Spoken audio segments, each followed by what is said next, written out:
Kia ora koutou, and welcome to South Pacific Muscle. Tonight we have new IFBB Pro Denis Milkin, winner of both the 2017 and the 2020 Mr. New Zealand Men's Physique.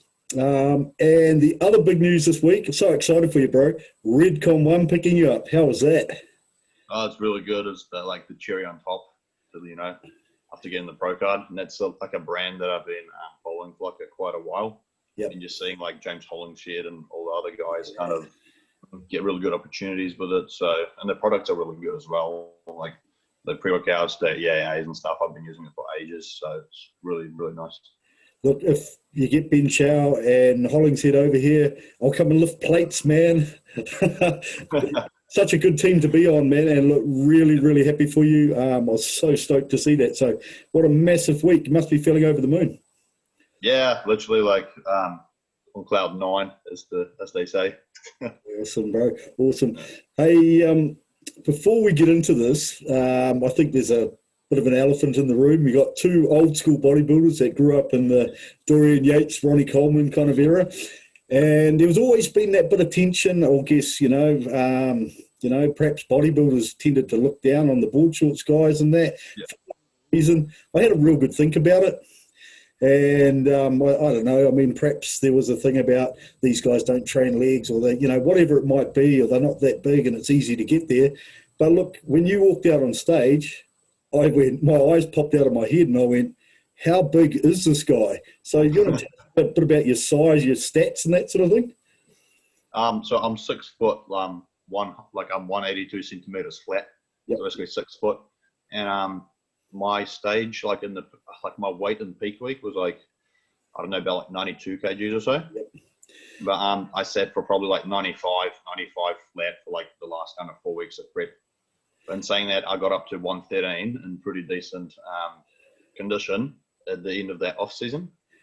Yeah. So, look, when I saw you, I nothing but respect. I went, that guy is a big man, but he's got a beautiful shape and very marketable shape too. So a really bright future, I'm hoping. Yeah, well, my approach to my bodybuilding / men's physique is I treat it as bodybuilding. Just kind of men's physique is all about having a really small waist, wide shoulders, a massive V taper, which is what really any bodybuilder's after anyway. Mm. And to me, an ideal men's physique is essentially a mini version of a bodybuilder, just with a really tight midsection, really wide shoulders. Mm. So my training is actually more how kind of the other bodybuilders train. It is heavy. It is kind of lower volume, really high intensity, that kind of style. Nice. With a little bit of pump work added in there as well, because you've got two mechanisms of growth, so you kind of want to get both in. What's your waist measurement when you're on stage? I'm really curious because there's one photo and I just looked at it and that waist is non-existent. I'm not sure. I would say I haven't measured, but I wear size 32 jeans really easily. Yeah. So I'd say maybe under 30 inches or something. Wow. Probably under 30 inches on stage. I don't know. Maybe 32. I reckon. That's good. No, that's great. That's great. And it looked like it really did. There's probably not too much hope for you or I, Mike, about getting in a men's physique, I don't think. Look, the other thing I noticed is, and look, the crowd let out an almighty roar. And if you listen to the video, you'll hear me, I yell out. When you pulled up your board shorts and you had a real decent set of legs, man. Yeah, Mo kind of, he's like, roll your shorts up. And I was like, I've been waiting for this moment. I'm ready. So, with your legs, that's one thing I'm really curious about. You obviously train the hell out of them because you got a fantastic set of sticks. But and actually, when I think about it, some of the guys that were in that category or similar sort of categories, WBFF sort of guys like Dan Mazzola, your Kurt Dowles, they've all got a good set of legs. So how much do you think actually training legs plays into getting a good overall physique? I think it's super important. It doesn't make sense to me. Even if you're in men's physique, have a really good upper body and not have a balanced set of legs with it. It doesn't make sense. When I went over to Arnold's Ohio, the Arnold Amateur, Arnold Classic Ohio, and I saw some of the other guys in men's physique, they're all just mini bodybuilders. Like you look at them and you go, right, that's a bodybuilder, just a smaller version, and like that's what essentially everyone looked like. And I was like, yeah, of course I want to look like that. Why would you want to have like thick legs? So one question I always had was, when you're coming in, I guess, you know, you smash the hell out of your legs in the off season, but when you're coming into pre-comp, given that your legs aren't going to be showing, do you sort of back off them to put more effort into the body parts that you're going to be judged on? Yeah, that's a fair question. I think it's only during the last kind of like maybe 4, 6, 8 weeks type of thing, we just reduce the intensity down a little bit and just the frequency down a bit. Rather than that, the whole training just stayed constant. Cool, man. Mike, over to you, man. Yeah, look, I was super impressed, and when you gave me your stats, my jaw dropped. 92 kilos. You're maybe an inch shorter than me, and I've got 10 kilos on you, and you look like you've got about 20 kilos on me. It's just crazy the way the width of those shoulders, the big caps on your delts, just super impressive, It's just an illusion. Well, can I have that illusion too, please?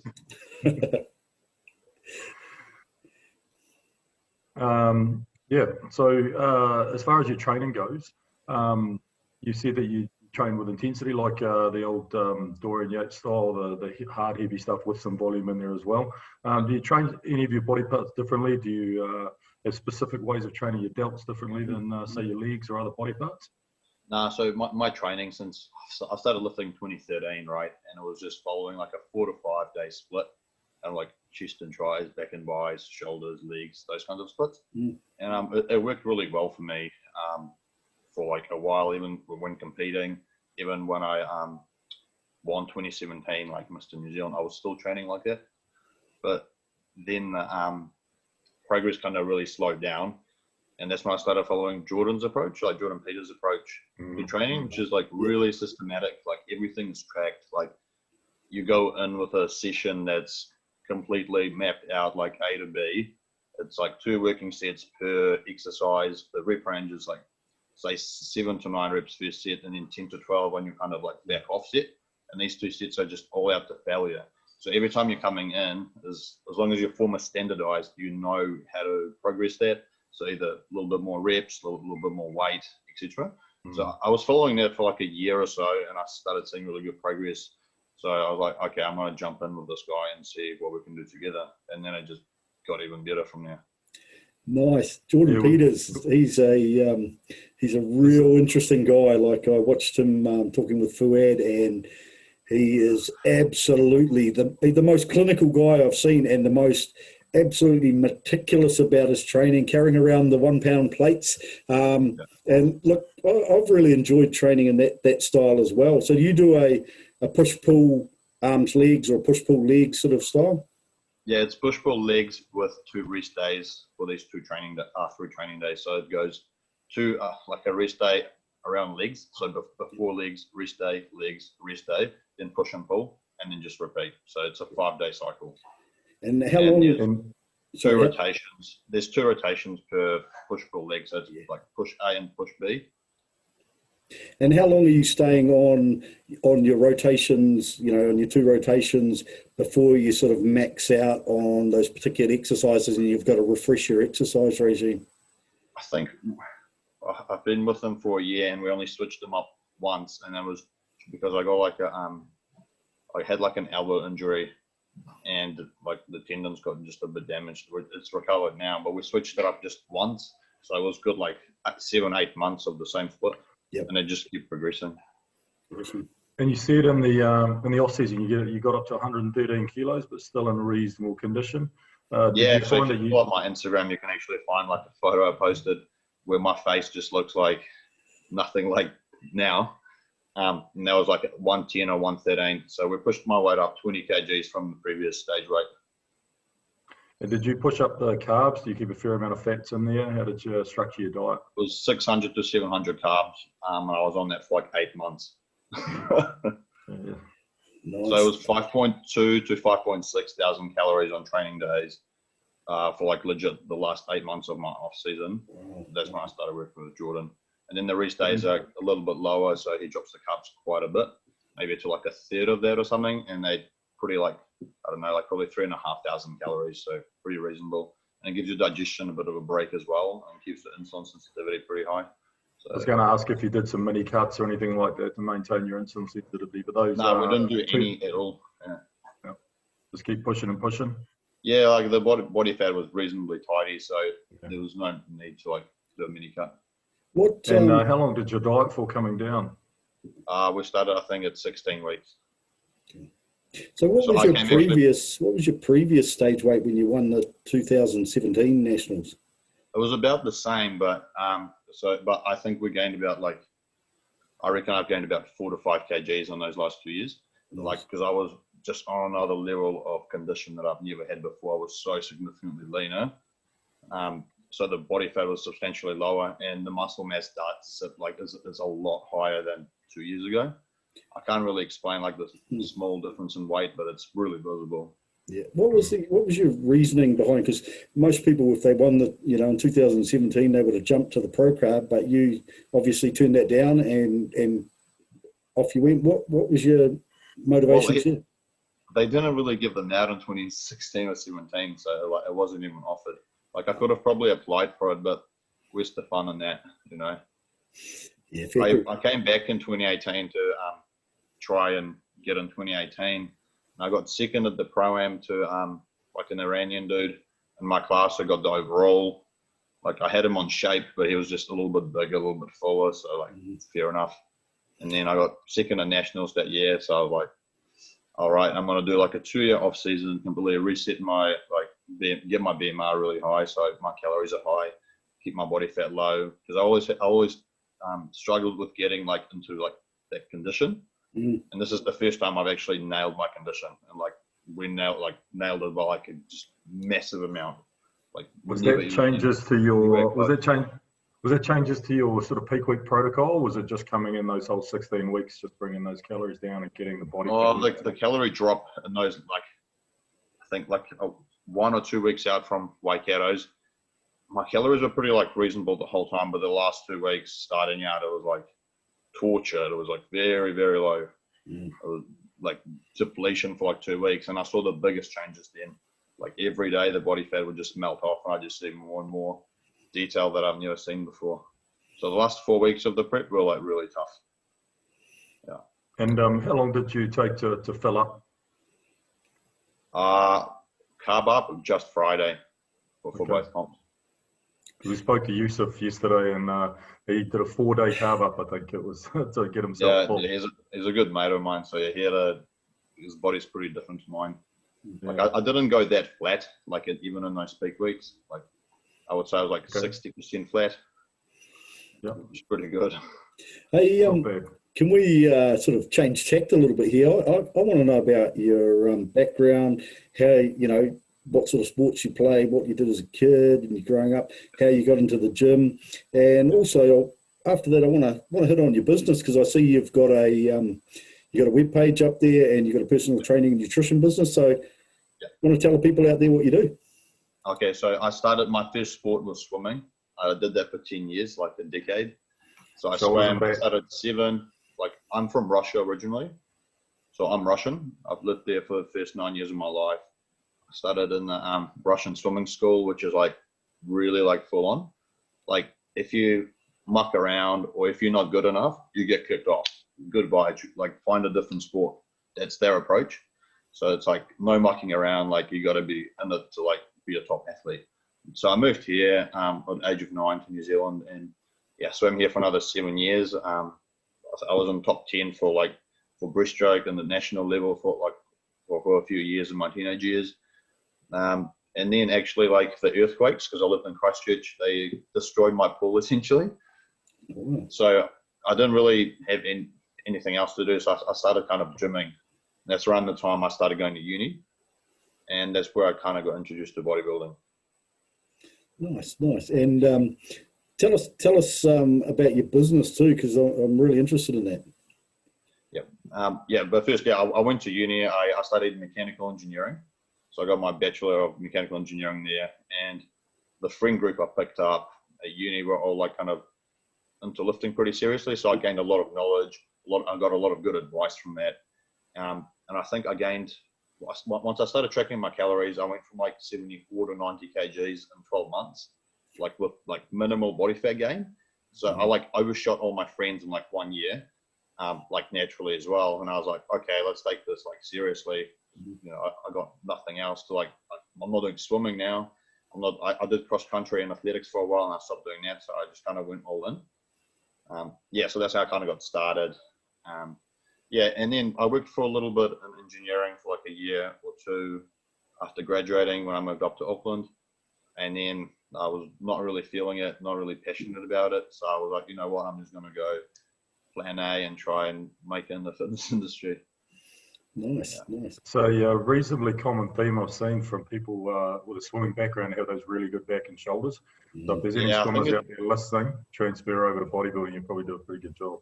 Yeah, I agree with that completely. I've seen it.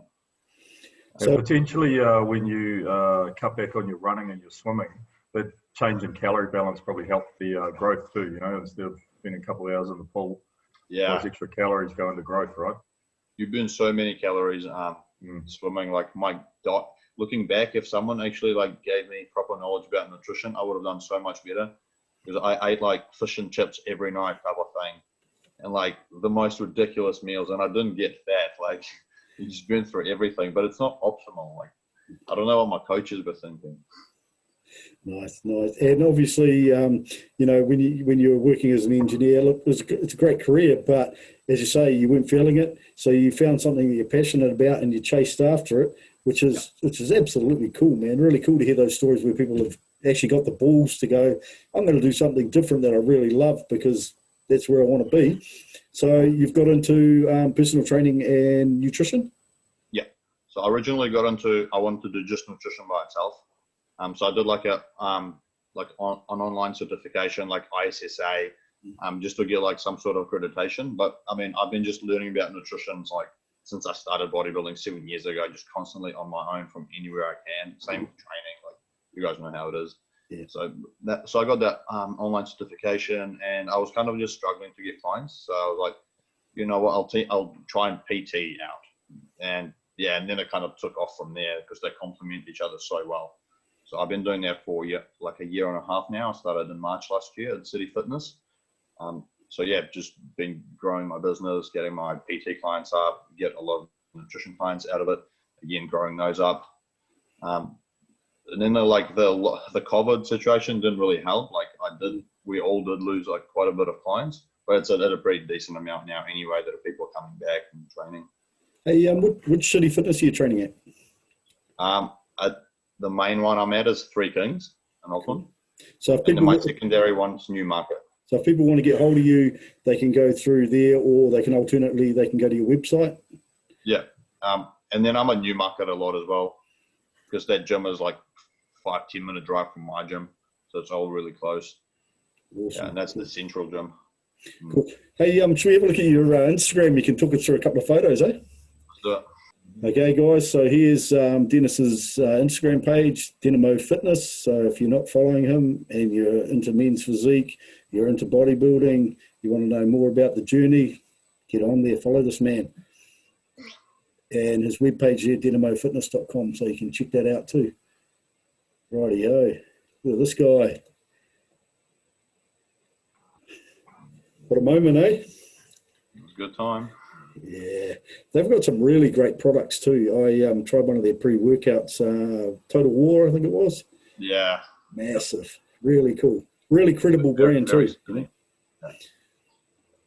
Right, let's have a look at some photos from. Here we go. Yeah, so it's one of the nicest pics. Yeah, man, great photo. Tell me how you were feeling when they brought out that pro card and your first place. Oh, I was just like over the moon. I did like a really cheeky clap for myself, like when they called out my name. I couldn't contain myself. I don't know. I spent like 2 years, like every day thinking about this prep. Like not many people know that. Like a lot of people in my gym thought I was just like fat or something because my face was just so round in that off season. But every day I spent on plan for the last 2 years. Like every meal was on plan. I might have had a few cheat meals, like once a month type of thing before working with Jordan, but it's been really meticulous. And So just to have that kind of visualization come to reality is just really nice. Awesome, man. That's wicked. Looking 2 years ahead and having that dedication to see that through. Hey, we talked about it previously with Yusuf and that, it's an incredibly selfish sport to an extent, but one that you can't do without a really good crew behind you. Who are the people that you want to sort of give a shout out to and thanks for all the support along the way? Oh, definitely my partner, Emily, who's been with me for almost 5 years. So definitely takes a toll on her. And, I try to minimize my grumpiness and angriness, but, I think it's still, I think it's for everyone. So she's been nothing but supportive and loving, and always pushes me to be my best. So I think, it's a great motivation for me. Awesome. Shout out there, eh? I think that's been a real consistent theme, hasn't it, Mike? That all the guys that are achieving really well have got themselves in a real solid place with a good support network, solid relationships, etc., and it's helped them keep the focus that they've needed. Another people I want to thank is obviously Mo Musavi for helping me start on this journey back in 2016 and all his countless advice and help he's provided me. So tons of advice, tons of help, tons of encouragement. So it's been invaluable. He's played the biggest role in my bodybuilding career by far. My coach, Jordan Peters, has done an awesome job of the off season and the prep. It's been awesome progress. A lot of people have commented saying that it's been a really good decision. And then obviously my close friends, there's quite a few, but especially Yusuf, Denver, in Mashandi, we all train together, and their partners Jess and Ashna, and Rex. So we all kind of train together at a small gym, 4 times per week. So they've been nothing but supportive and a great environment to train in. Sounds like a solid crew, bro. Yeah, really intense sessions because we really get the intensity up, especially with Denver's dad, who's probably the number one. Oh, cool, man. Awesome. I was super impressed with the educational background of the guys we've been speaking to. They're not just dumb bodybuilders. Mechanical engineering. Yusuf was the pharmacy, biochemical pharmacy, and it's pretty clever cookies. Yeah, I think it's not what it appears to be on the outside. I mean, to the average person, if you ask them about bodybuilding, their perception is probably someone that grunts a lot and throws weights around, etc., and drinks protein shakes. But there's a whole lot of stuff sitting in the background that obviously we've all experienced, and the guys that seem to be really pulling ahead and making spectacular progress and achieving, they're very, very clever guys, and they're very, very focused and determined. That's the thing that keeps coming back to me, is that relentless drive and focus to achieve a goal. Right. I think it's about always continuing education, because you can always learn more. I consider myself a good nutritionist and PT. I don't know everything. There's still so much for me to learn, and I think that applies to pretty much every single person out there. The people that claim they know everything, well, Let's find this off-season photo, eh? Whereabouts is that? Should be a little bit below. Working those to the right of the hack squat. Here we go. Yeah. So I was about 110 here. The face looks different, doesn't it? The waist looks the same. The waist looks the same. The face. Compliments on my face during my prep in a 2-week period. You're right though. You've got a good set of wheels there too. Yeah, man. Your shapes there, eh? And for us, we would look at that and go, we know what that equates to on stage. But sometimes when you look in the mirror, it actually doesn't feel like that. Particularly when you're dieting, you look in the mirror and you think, I'm small and I'm soft, and even though you're really heavy and you're carrying a lot of mass, the old mind seems to play tricks on you, eh? It's not easy to have a proper my off season was 1.5 years. It was not easy because that's good lighting in the morning first thing, but really I felt fluffy and majority of the time. But I just had to keep pushing and remind myself what the goal is. I mean, my strength's going up, so that's with my style of training, that's equating to muscle growth. And so those last 16 weeks of prep were just really enjoyable, just to see all these changes come and just to see like an all-time high new level of muscle mass, and then an all-time new low of like body fat, of like all this detail I haven't seen before. And it was just awesome. Really fun prep. I was setting PBs on like some of my lifts are like 2 weeks out from Waikatos, and I had to like ease off as my like things were starting to get strained because I was starting to get so dry. Like ligaments and tendons weren't having a good time, so had to ease off a little bit of the training intensity. Did you, in that last sort of 2 weeks, did you back off? Because a lot of people talk about needing to back off in the last 2 weeks, not so much, you know, it's about injury management, obviously, and being sensible, but also because you don't want to create masses of inflammation that you do when we train the style, you know, trained by JP. You're getting in there and you're smashing a PR every single time, if not 5 or 6 of them with the exercises you're doing. But to do that, coming in 2 weeks to a comp, you're creating a lot of inflammation that you don't want. Yeah, I agree. So I had to, I inadvertently at 2 weeks out, I had to drop my intensity because I started getting like, I strained my chest on dumbbell presses. Like the strength was all there, but the muscle was just not having it. Like for the 50 kg dumbbells, it was just, I did a set, like a perfect set, and then I couldn't even do like flies for like the rest of the week. So like, and then my knee started playing up on like squatting movements, and my elbow started playing up, and so I had to like reduce loading a bit. But for JP's approach for peak week is it was really meticulous. It was like every day was mapped out with the training and the rep exercises, rep ranges, and it was the intensity was basically well, the volume was halved and the intensity was lowered, so that you're not risking injury and that you're not creating as much inflammation as well. Hey, it's a good thing to keep. Sorry, it's a good thing to keep in mind. In those last 2 to 4 weeks, you're not going to gain any muscle. You're not going to, one heavy workout's not going to build any muscle, but one wrong set can tear a muscle. So being sensible in those last few weeks. Being smart. I've got a question for you because I'm really interested in, you know, I work with a coach who's also, he's actually under JP as well.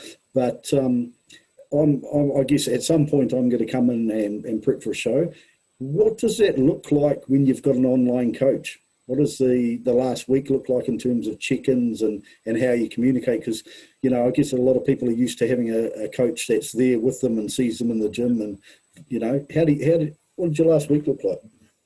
Yeah, so usually for this whole off season, we do once a week check-ins on Thursdays. During the prep, starting I think at 2 weeks out, it was every morning, check-ins every morning. So every single day we'd do a check-in.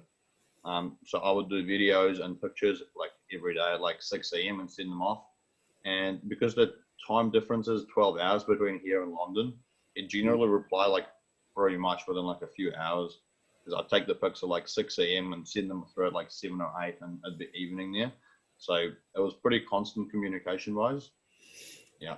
And of course, you can't see everything as well as someone who's there in person. Yeah. And is he making regular changes throughout that last week? You know, like from having a look at your photo on the Tuesday and might say, well, we're going to pull your carbs back, or we're going to, you know, was he making those subtle changes? I don't think we needed to. I think the plan he set out, I can't remember what did we do.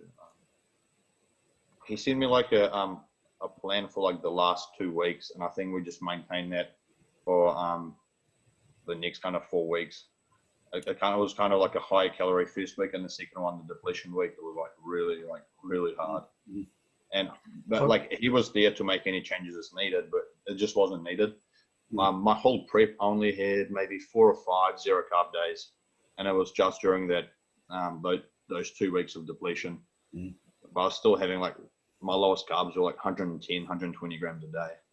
Which is pretty nice. Yeah, I find it super impressive that these guys, Jordan and Patrick Tour, and these guys can, from a set of photos in the morning, make a judgment on your physique and exactly how flat you are and exactly what you need just from seeing the photos. Do you feel like your background as a nutritionist kind of helped you convey information or transmit information to Jordan and get the best? Yeah, absolutely. I mean, when you understand what's when you have a good understanding of what's happening, and when you have a good understanding of your body and whether you're feeling flat or whether you're feeling full, how you're feeling, you can just convey feedback a lot better as well. I think it definitely helps. Yeah. I think what we're seeing now is, even guys that are newer to the sport and our intermediate guys that are wanting to step up, they're really investing that time in learning all these aspects so that they can have a fluent conversation with someone that's directing them. And, with the amount of information that's out there, it's just a matter of working out what's relevant to you and what's not. So, I mean, trained by JP, really good reputation. So if people are interested, definitely worth checking out. If you're wanting someone closer to home, we've got a whole host of pros. We've got guys like Mo Masawi who've got absolutely years of experience and have been on that Olympia stage. So, I mean, I guess one of the messages to the younger guys out there, or the people that are really wanting to step it up, is just ask the question, man. Most of the guys that I know that have been around for years are some of the nicest people you'll ever meet, and are more than willing to sort of reach out and help you lift your game, I suppose.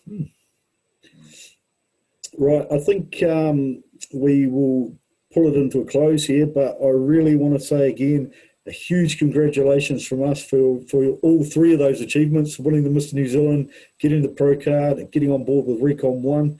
Massive week. Just really, really happy for you. And I want to wish you all the very best with your future. And no doubt, as time goes on, you'll let people know what you're planning. We're planning Pro-Am if it goes ahead. We're going straight into it. Oh, awesome.